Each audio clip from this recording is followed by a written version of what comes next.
Hey guys, it's Jesse with McDominator Gaming.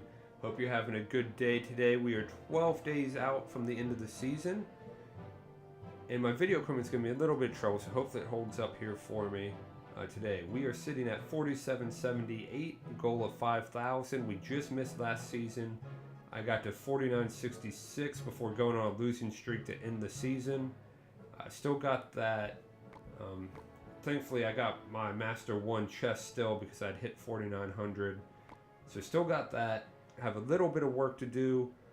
Really not close to leveling anything in my deck right now. So it might be a little bit of a painful trek here for the rest of the season. Might be next season when I finally get my wizard to 10 so that I can one-shot those max minions.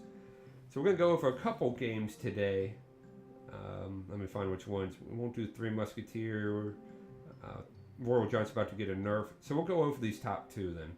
So, a hog deck. Always good to watch hog decks.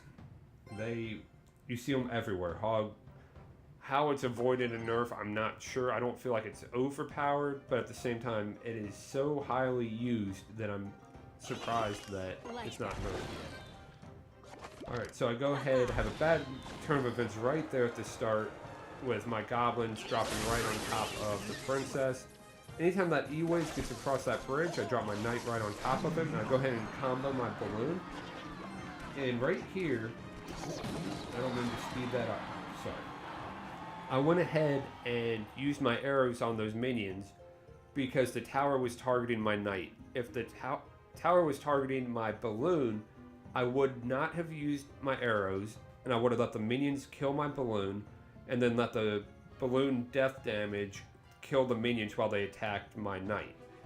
The reason I do that is if that tower was targeting my balloon would have died even if I used my arrows, and that way I could have saved 3 elixir. But since my knight is being targeted, my balloon's going to get a hit, and actually I get very lucky because my knight stops right on the edge of the bridge from chasing the hog and turns around. So at this point, the tower never stops targeting the knight, so I got very lucky there. And I go ahead and get that tower down. So anytime you're within a minute of the game starting and you get a lead and can shift the defense, you're in really good shape. I'm going to drop my princess here. Just going to cancel out the 2 princesses. So right now I know I'm in great shape because I can play strong defense on most hog decks using my barbs. So we're going to see what he has at this point. I'm okay waiting. I know I'm a little bit behind on elixir. And he's wasted an elixir there.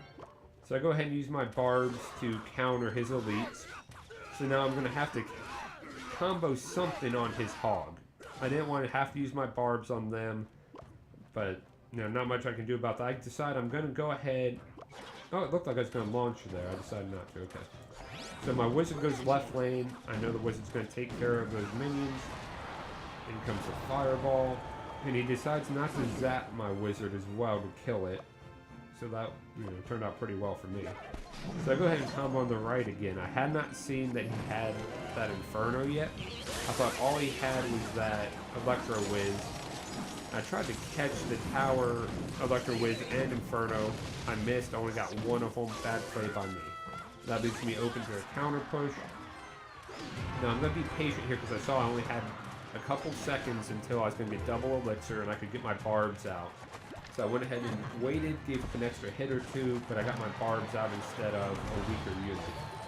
I used my arrows on the right to kill that princess to keep mine alive, forced him to use another 2 elixir on my princess. Not a good elixir trade, it was a 5 for 6, but right now that's okay for me. Try to get everything bunched up there in a big group for my wizard to hit everything.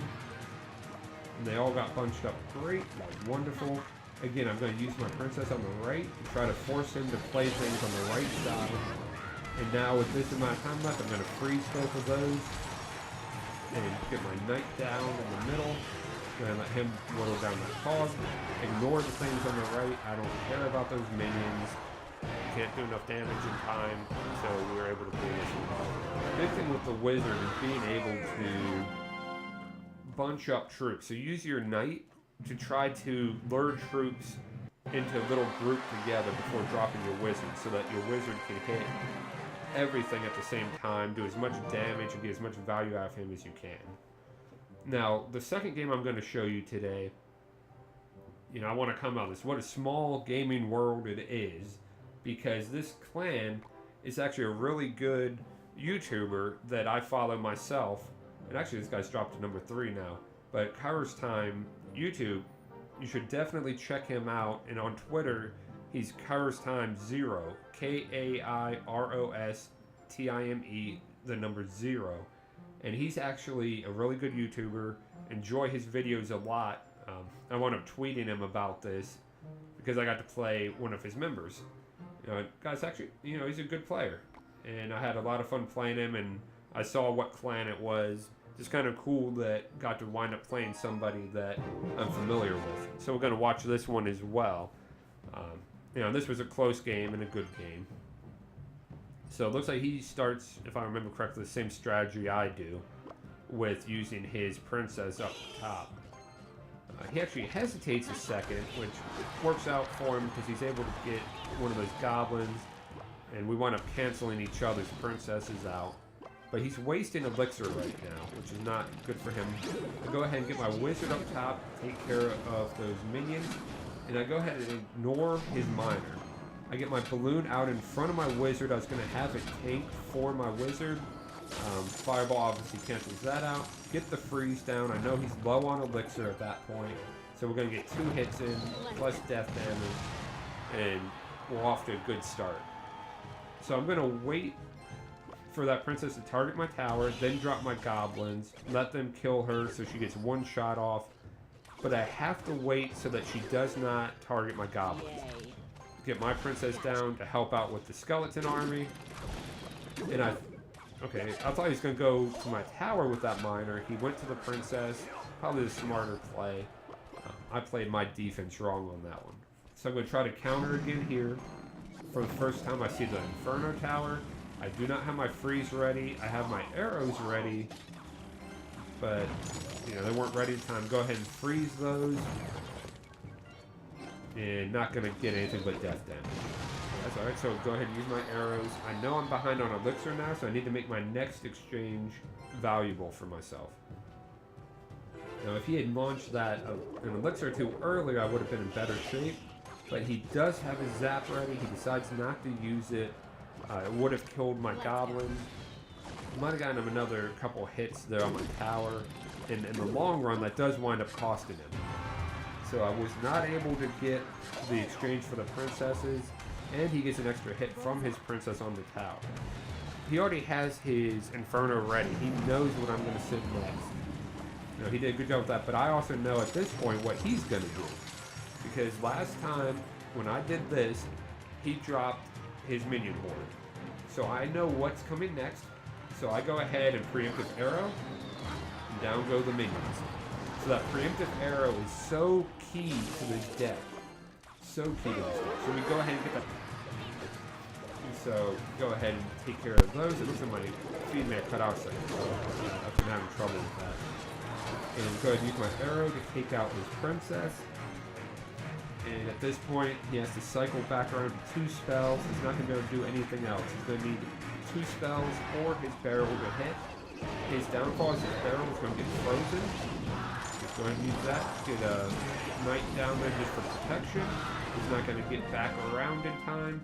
And we went a close game there. Good player from a great clan, great YouTuber. You should absolutely check him out. But that's a fun game, a good game. Anyway, we're moving right along. And Mario's finally won a game in Hog Mountain. Moving right along here, we have 12 days to get up to 5,000. I'm looking forward to the push. There can't be too many free-to-play players up there. I'm looking forward to being one of them. So I appreciate you guys checking this out. Sorry for the issues with the feed today. Hope you enjoyed it.